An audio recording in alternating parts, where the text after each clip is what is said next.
amanya n'eddoboozi nze George Elia Sap Muwonge, nze director ate CEO owa company eyegulidde erinnya mu kuyooyoota amayumba mu ggwanga Uganda eyitibwa Safi Vintage Homes. Saasookera mu US naye ensi zino ze nagendamu tezaabanga nti ngenze kukola. Wabula kyabeera nti waliwo ekyali kigeresebwa nti okufuna visa ya America olina okubeera ng'otambuddeko. So ekyo nakikozesanga kadirisa ak'okuyitamu okugenda US naye ng'ezo ensi nga South Africa, Qatar, n'ensi ezitwetoolodde wano mu East Africa nazigendangamu naye tekyabeeranga nnyo nti nali ngenze kukolerayo. Kyabeera nti nali nnoonya ngeri y'okuba nti ntambuddeko then oluvannyuma nsobole okugenda okufuna visa entwala mu America.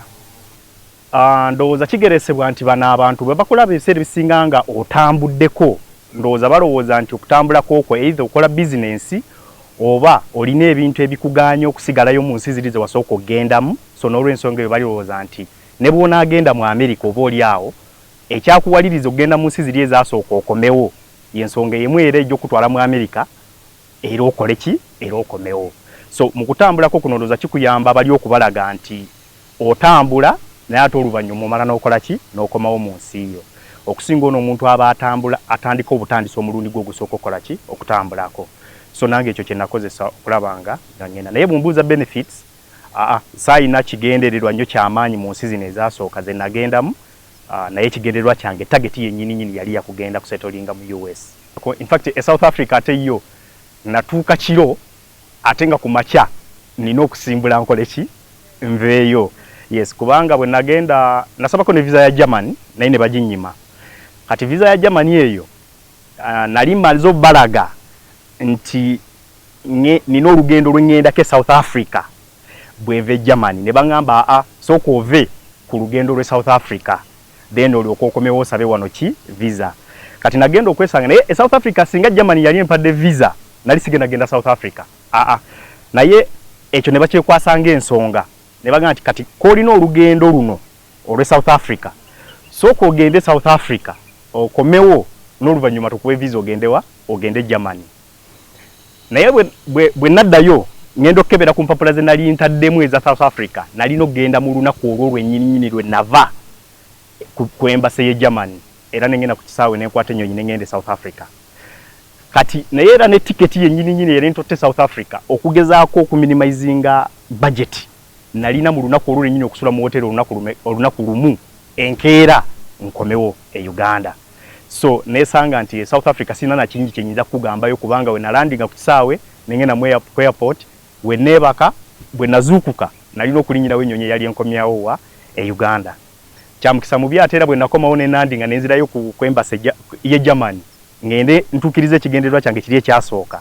ate era ne baginnyima era ne sikola ki ne sigenda. Naye oluvannyuma kalike nali ntambuddeko gende South Africa ndowooza ate ko kanyamba bwe nagenda ku embassy ya America ate bo ne bakiraba nti nali ntambuddeko ne bampa visa yo genda mu America. Naye ate nga sinabagendera South Africa nali ngenzeeko Qatar. Naye olugendo olwo lwonna naluzimbira mu kintu kyali kimu nti ebyo byonna nasabanga nti nali waliwo ebyemizannyo bye nali neetabamu ng'engendo ezo zonna nzitambuliza mu kuba nti ngende South Africa ngenda kwetaba mu mpaka ez'omuzannyo ogwo. Ngende Germany nga visa bwe mba nzisabiramu eyo line ey'ebyemizannyo ebyo era yeyo visa gye nasaba ne ku America. So bwe natuukayo ku embassy ya America ne balaba nti engendo zange zonna zaali zitambulira mu mbeera eyo kuba n'ogende Qatar waliyo World Championship ey'ogwo omuzannyo gye twagenda okwatendinga. So balaba nti mu butuufu nali wa bya mizannyo ebyo. So olugendo lwange lwonna lwali lutambulira mu ki mu bya mizannyo. So Germany bwe yannyima naddayo buzi ensambya ab'emikabo ne bampa visa nensobola okugenda. Atakimanyi bw'ogenda ku embassy kubanga nange olunaku lwe nagenda ku embassy ya America ate si lwe bampa visa kuba basooka ate era ne baginnyimako emabega. Naye ekigende ebiruubirirwa bino bwe bibeera ebingi ku kyoyagala okumma visa baba bakulese mu nsi nga bakutemyeko paati emu. Ebigere by'otambula ng'ova ku embassy nga bakumye visa oyinza okuwulira nga atagasa, oyinza okuwulira nga abeesibako nti mbadde mbeesibako kati bannyimye. Kyanjawulo okusaba ekintu wano oba omuzadde wo oba omuntu omulala yenna n'akikuma oyinza osigaza byolina n'ogamba kale naye ffe abagenda ne tusaba visa nga tugenda kutereeza bulamu okuma visa abata kudinayinze visa kyekyokka wabula owuliranga kudinayinze biri byolowooza nti nze bye mbadde ngenda okukola ki okukola ate ebiseera ebisinga kuba kutereeza mbeera ya byanfuna kati okuma obummi visa kiruma nnyo nosinga visa eno yennyini nyini gye bakoze eki gye bakumye teweerabira wabula owulira nti anzigyeko omukisa okufuna biri bye mbadde ngenda okufuna okitegeera kuba buli agenda okusaba visa ng'ogyeko bano abagenda nti kulambula na biki naye ffe abasaba visa ng'ogenda kutereeza mu mbeera ya byabulamu point tebeera nnyo wano ng'otunuulidde n'ebirowoozo ebikubeera mu bwongo ng'oli kwembase oba obujigirivu obufunye mu kupangisa ng'otunuulira bupangisa nga bwe bukola ki bwe bukunyiga oba bwavu oba ebintu ebifaanana bwe bityo okuma visa aba akudinayinga access kutereeza mbeera yabya so kiruma nnyo atanyumibwangako ku visa tayinza kitegeera oba mmiwa visa nga abadde agenda bya just for just nina ennaku zino nange bwenzisaba neŋŋenda ku naddayo ne Germany nga nkomyewo wane Uganda mbasabeera visa omulundi omulala naye ku mulundi guno nga ngenzeeyo just oba mumpa oba temumpa temukola ki temumpa era baaginnyima ne nga mwe mumanyi tikinnuma kati process ey'okusaba visa mu mulundi ogwasooka kyannuma nnyo okusaba visa nga tusabye abantu 14 nze nesifuna nze saafuna nzekka abalala bonna ne bafuna it was random kubanga simanyi nangeri gye kyabeerawo ekyamazima kuba buli omu yagendaga ku lunaku lwe buli muntu nvuddeyo nfunye bonna nga bafunye kati nagenda n'ekyo ekirowoozo nti oba oliawo kugenda nakukola ki nakufuna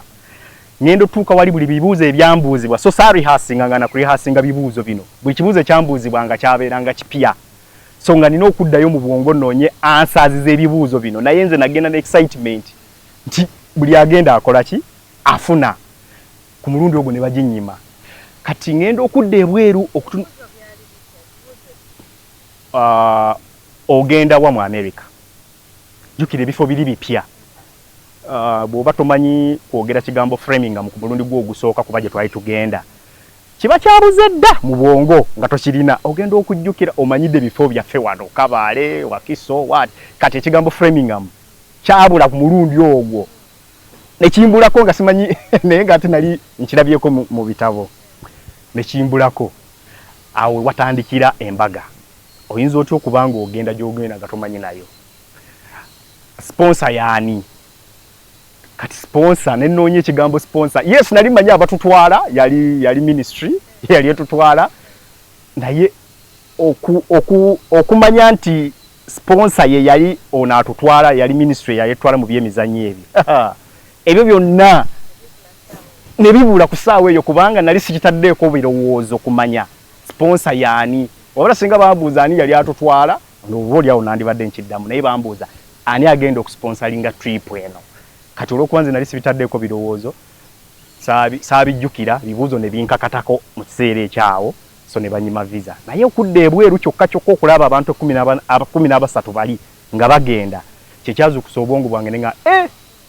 bino ebintu biri serious naye ate ku mulundi guno ekyewuunyisa eriyo trip yaliyo ge mazima naye ate ku mulundi nze gwe nagenderako trip ezo tezaaliyo zitya event eyo yaliyo ku mulundi guli fenna twali tugenda ogendera naye kye nakola nasigaza pepa waako oyo yenna bali gwe baali baatuwa kati nenoonya event endala nga nze eyali mu America nefuna invitation nenzirayo ku mulundi ogwokubiri nga mmaze okulaga nti era ministry yegenda okufa ku kino naye ku mulundi guno tekyali ekyo bino byalinze pepa wakanali mulinera gwe nabakola ki gwe nabawa yes so bwe naddayo ne mbasaba ne bambuuza ebibuuzo ku mulundi guno ne mbiddamu ne bampa visa nze ne ngenda era nagenda bwomu kugenda mu America nagenda bwomu nga balibo bagenda n'abakomawo bakomawo kati nze nensigale ne bali naye nga asigadde nkola ki mbigobako nsobola okugenda kati awo okugenda mu America olugendo lwange terwagendera nnyo nti nina abantu be nali ngendeddeko nali bwomu bwe nagifuna ne ninya ne ngenda kati wano katono nga sinaba kufuna visa obanga mmaze ogifuna buli muntu mu bulamu abeera n'ebiruubirirwa. Kati nalina plani nti bwe ngenda mu America ngenda malayo emyaka 5. Oba kinaasoboka oba tekisoboka bwento bwe nakiwandiika nti ngenda beerayo emyaka emeka 5. Era ekyamazima nava wano ngenda kuz'omwezi 23 ogw'omukaaga 2017. Naye date yemu gyajetegereza nti nga 23 ogw'omukaaga 2023 gwe lunaku era lunaku lwenakozesa okugenda era lwe lunaku lwenakozesa okukola ki okukomawo. Kitegeeza ki nti nga maze okufuna visa natandika okutuula wansi n'embala ngenda beera mu America emyaka 5. Byonna bye nasangayo mu emyaka 5 byonna bye nabanfunye mu myaka 5 nze nja kuba mmaze nkole ki nkomewo. Naye namala 6 kati maasawo nja kubuulira omwaka ogwo ogumu we gwayingiriramu. Naye ebyo bye biruubirirwa bye nagendayo nti nze ngenze mu America ngenze kola kubeera emyaka 5. Ombuuziza nti biki bye nakola. Bw'otuuka mu America ngaffe nja kwogera ku pati y'abana Uganda abagendayo ng'ogenze kukola. Tugendayo n'obeera ne story house oteekayo biki ngayo bya asylum no seeking asylum ebintu bifaanana bwe bityo. Nange bwentyo bwe nali saayawukana ku lugendo lwa abasinga bana Uganda abagendayo. So nensaba asylum. Nenze kigenderwa kyange kyali kyakola kukola na kukomawo. So nensaba asylum ne bampa ne wayitawo ekiseera banga tono nnyo ne bampa work permit nsobola okukolerayo mu mateeka. Kitegeeza mu kiseera ekyo nali nfuuse kati aliyo mu mateeka nga bwe nsiikinga asylum. Bwe namala okufuna work permit nakolako emirimu egisookerwako egyo nga tonabafuna work permit ng'okukola mu stores n'ebifaanana bwe bityo. Naye oluvannyuma ne shiftinga nga maze okufuna work permit ne ngenda mu health care oba okulabirira abakadde. Majority esinga sijja gamba bonna naye majority esinga ndowooza gye emirimu egisinga obwangu gye tuyinza otandikirako okukola abakadde. So nange gye nabeeramu naye nkolako ekiseera bwe kyayitawo ne ndaba nga kigwanidde kubanze sikozesebwangako nnyo ne we nali wano e Uganda saakozesebwako. So naye nalinako company ze nali natandika nga sinagenda. Natandika okunoonyereza ngeri ki gye nnyinza ebyenfuna bino bikolako amangu ennyo sobola okudda e Uganda ng'okozesebwa si kimu ku ebyo bye ndowooza kisobola okunnyamba. So mu ngeri eyo nagulawo company ekola mu by'okulabirira abakadde gye bayita Safi Home Care Services. So bwe nagulawo company eyo ne ntandika okwemployinga bannayuganda abaaliyo be nasangayo oba n'abajja oluvannyuma nga nze maze okubeerayo. Ekigendererwa mu kyo ki kugaziya byanfuna bino nakusobola kuhitinga target yange eri ey'emyaka 5 nzirewa e Uganda. So nabeerayo ne nkola company eya employinga abantu bonna 72 mu company eyo. Ekigendererwa ki byanfuna time yange nzireeka nkole byensobola byempulira byenjagala. So nabeerayo ebirimu gye nakola byali mu health care. Bwe nagulawo company saddamu kukola kintu kirala kyonna outside that nti ekyo kyokka kye naconcentratingako kyokka kubanga nakyo tekyali kyangu nti kulabirira bakadde kyokka kyajja ne kitandika okubeeramu obuzito bwakyo nga toyinza kukivaako ogenda okole ku kintu ekirala. So ebbanga eryo lyonna nabeeramu ogwo omulimu gwokka okutuuka we nasalawo okukomawo. So nakola mweyo sekita yokka. America ndowooza yensi esinga okwanguya ebintu mu buli kintu kyonna. Kubanga okugulawo obuguzi company nze sayina na muntu yannyamba abula just nagenda bugenzi online. Waliwo ebizibuzibu by'osobola okusanga kuba bwe nali ngulawo company nesanga nga nali njiguddewo mu state ate mwe saali oba kitegeera yakubanga states nyingi ziri mu 5 kati nesanga nti mu kugulawo olwokuba nagulirawo online company nali njiguddewo mu state ndala. So ekyo nkimanya ngenze mu banka kugulawo account ya company naye nemala nemanya okay njiguddewo kati kuno nempayinga attention we nali njigulawo nenjigulawo mu state mwe nali. Naye badde nkugamba nti America okumanyanga simplifying ebintu seetaaga muntu mulala yenna kujja on board bwe nali nzigulawo company. No, najegulirawo nganze netandika okuoperatinga nganze era yasooka ku employing omuntu nze oba kitegeera nze nasooka okubeera omukozi wa company eyo mu bwomu then oluvannyuma nejjange egattako abantu abakozi abalala. Okugatta kwekyo kiri nti nze bwe mba nkola ebintu nganze sitera nnyo kufa nnyo nsooka nnyo kuconcentratinga ku biki byensobola mu kiseera ekyo nali nsobola okuggulawo kampani n'okwedizayiningira logo za kampani n'okwedizayiningira ebyo byonna ebikwata ku kampani ebyo nali nsobola obyekolera naye bino ebijjamu nti weetaaga tax advisor weetaaga kino weetaaga lawyer ebyo byonna byajja oluvannyuma naye nze okutandika ekintu nsooka na kyensobola kiki kyensobola okukola mu kiseera kino oluvannyuma bali bajja kunneegattako nga nabo batandise okulaba omukululo so nze mu kutandika kampani ekyo kyenasookerako bwe nagenda mu banka nenzigulawo akawunti eyo neetegeerekeka nga akawunti eri mu mannya ga kampani ekyo kabonero akasooka okulaga nti ekyo kyali kisoboka kuba banka yali terina ngeri gyeyinza kunzigulirawo akawunti mu mannya ga kampani nga kampani eno teri legit yes so okumanya nti kampani eri legit nti ogifunira kye bayita EIN number employer identification number kwogenda okusasulira emisolo gya kampani ebyo bwe nabimala natandika kunoonya mirimu gya kampani so bwe mba nkola ebintu bwentyo bwenkola nti nsookera ne kyensobola mweyo mu capacity eyo ebirala byajja so n'oluvannyuma abantu bali bajjanga banneegattako b'oyogeddeko ba tax advisor ba lawyers aba company naye abo bajja luvannyuma nga ne company emaze okugejja yeah okay okunoonya emirimu gya ba clients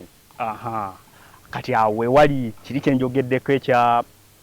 bw'otandika okunoonyereza ebintu by'onaasobola ng'otandika olugendo lwonna n'obitandika obimenyaamenya step by step paka gye bigwera wandyesanga ng'olemereddwa naye bw'otandika n'ebintu ebikwetoolodde gwe ng'omuntu n'omanya kino kyengenda otandika nakyo weesanga nga ne biri biyinza okwanguwa oba oli awo mu kutandika okunoonya emirimu mu kampani nze natandikira ku ze bayita nursing homes ezo setup gye bateekawo ebeera ng'ey'eddwaliro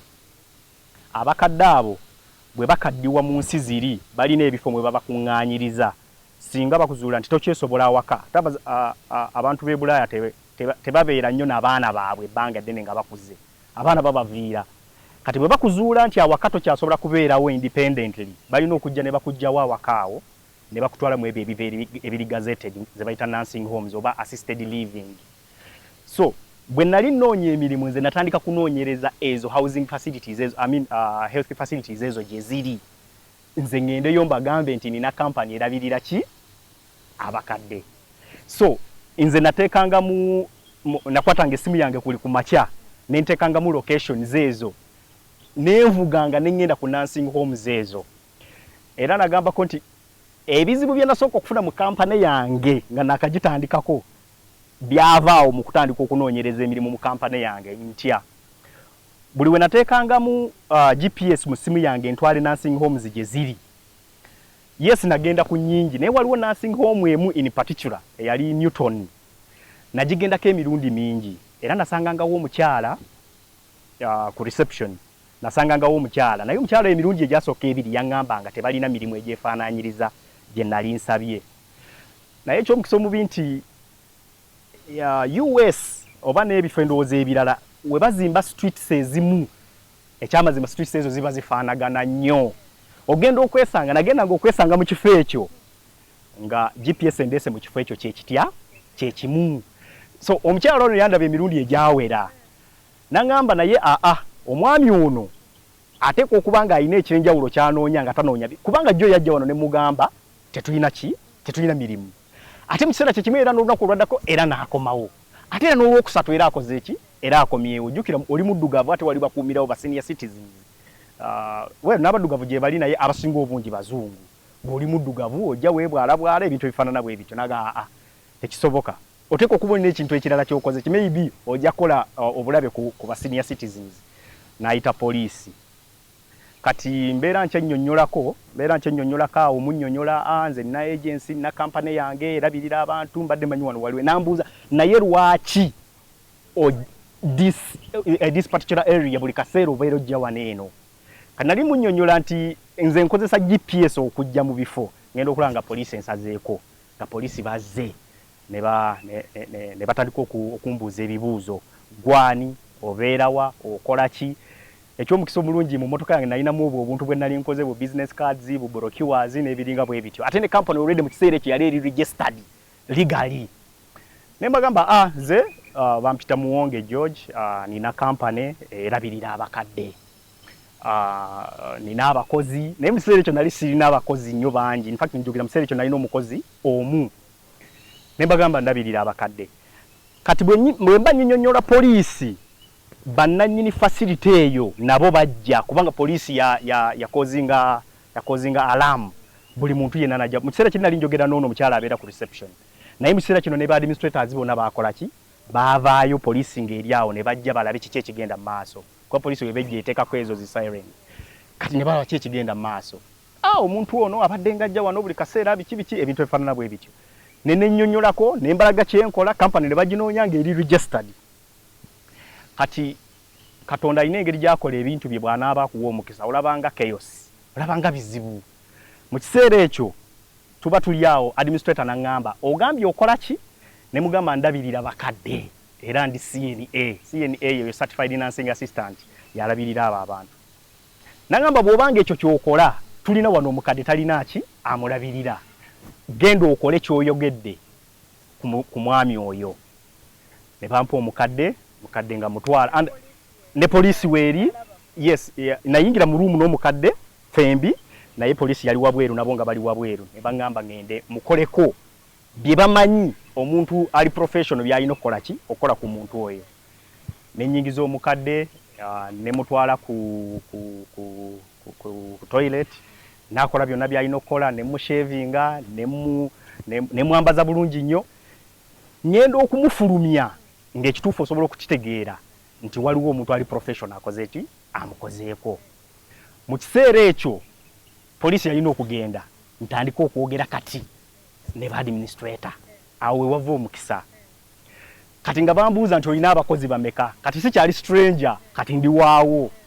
Awo we wava emirimu gyonna gye nakola mu myaka ena gye na running a company paka we natuuka okukola decision okudda. Nafuna awo emirimu gy'otayinza na kulowoozaako kubanga awo batandika okumpanga ono oli ne batandika okundifaaringanga najjanga employing abantu okusinziira ku be bampa. Naye mu kiseera kyate nali sina bakozi bangi. In fact tuleka twali babiri nze n'omwami bamitanga David Semmambo okwano gwange era nakati akyaliyo. Kwe natandikira kampani neeranda najja operatingira emyaka emituufu ena naye nga turning point ya kampani yonna ne byonna bye nafuna byavaawo. Challenges zaali nnyingiko naye nsobola okukubuulirako nti basically mu kampani nga nja operatinga ekisibo ekisooka ndowooza kyali kya management. Nali siri nnyo muteeketeke mu bya management oba okumanaginga abantu abangi naye ate ne kijja kati nga abantu bo bafuuse bangi ge nalina okumanaginga ng'abakozi kubanga mu kiseera ekyo demand yatuuka n'ebeera nnyingi ku ngeri gye twalinga tukolamu emirimu. Kampani endala zonna ne bazi withdrawinga ng'emirimu gyonna bagiwaffe. Kati nentandika nga okwemployinga abantu kugambya abantu batuuka ne bawera 72. Naye njagala otegereze abantu abo nga tumanagingangako bantu 10 abantu abo bajja bawera. Kati ng'olina okumanaginga abantu abo ate n'okuderivalinga gye balina okugenda. Kati obuzibu bwasinga nnyo okuva mu management butya nti abantu abo bajjanga bawera. Awo mu nursing home siwoka we nafunira emirimu n'emirimu emirala waliwo gye twafunanga nga tugenda mu maka g'abantu abo abakadde. Kati abantu abangi bano bwe batuukanga bawera emirimu gyatuuka ne gibeera nga giri substandard. Bakwesize ba withdrawing companies kati abakozi bano bennyini ne batandika okubeera nga bo batandisa producing emirimu egitali ku mutindo. Awo we wasookera okuba obuzibu. Ekyokubiri nti twatuuka negligence n'ebeerawo ko abantu obutagenda nga omutumye agende ewo omukadde akole n'atatuukayo kubanga akimanyi olina abantu bangi kati n'atagendayo ate nga naawe kizibu nnyo okukubira abantu abo omu ku omu naye gwe bw'omukubira n'omugamba nkuwadde omulimu ye ng'agamba kiwedde kati n'atuuka n'aba nga tagenzeeyo kati ne weesanganga kati asobola okuzisaba mu ngeri ki?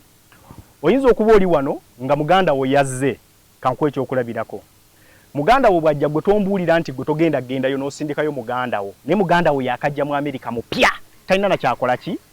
kyamanyi kati n'agenda ku mukadde oli ayigire okwo. Oba bw'obeera ku mirimu osobola omukwira n'omugamba Janet jangu wano tugende ffenna ku mukadde kuba omukadde ayinza okutuuka mu kiseera ng'oba tawulira tayogera.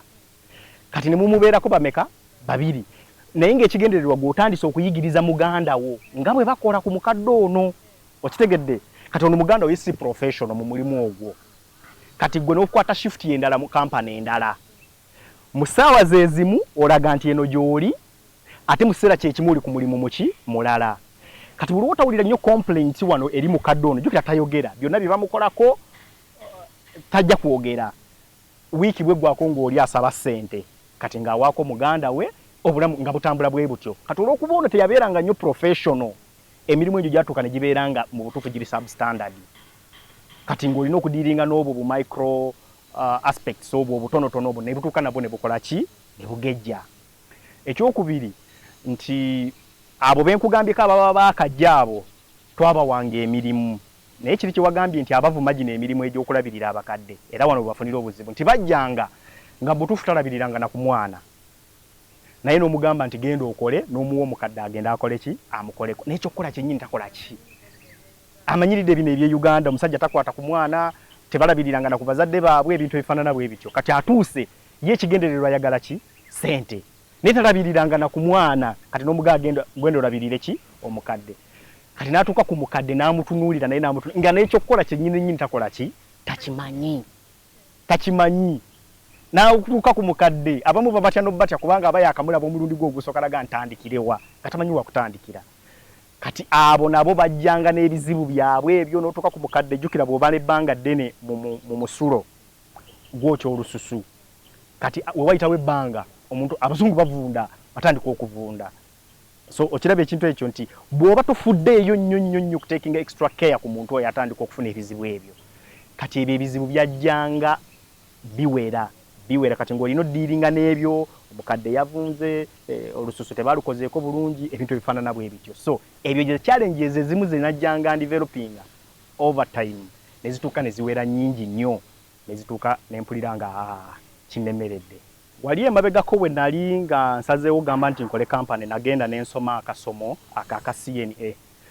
mukama mulungi eyo bwe nali nsoma gye yampeera omukyala twali mu kilaasi y'emu ne mukama nandaga omuwala teyandaga naye yansembeza kumpi n'omuwala oyo nakati gwe nnina n'abaana bonna be nnina maama waabwe so Katonda yampa omukisa abantu abamu nno tebafunye mukisa mu relationships ez'ebweru ndowooza nze nzekka mukama nampeerayo omukisa ne tusangagana ne twogerezeganya paka nakati gyali ewaka afumba mutumiddeko Sandra Nabagala so ye mukyala wange nti nafuna ogwo omukisa gwe nkuganye nti mukisa ne musanga ne twogerezeganya naye mukama mulungi nti era naye olw'okuba nali njagala kudda ayinza okuba kali yali talina decision 100% yakudda naye ati yali akyagala kati we twasangagana nze ne amplifying ekyo ne mulaga n'ebirungi byonna ebiyinza okubeera mu kudda ewaka decision yali nyangu ne tukola decision abaana be yali azadde buli omwaka gwe nkugaye bwe twayongeramu naga akanzaaleyo omwana omulala ne twongeramu ogwo omwaka n'azaala oyo omwana era we yamala ne tukomawo era tuli bulungi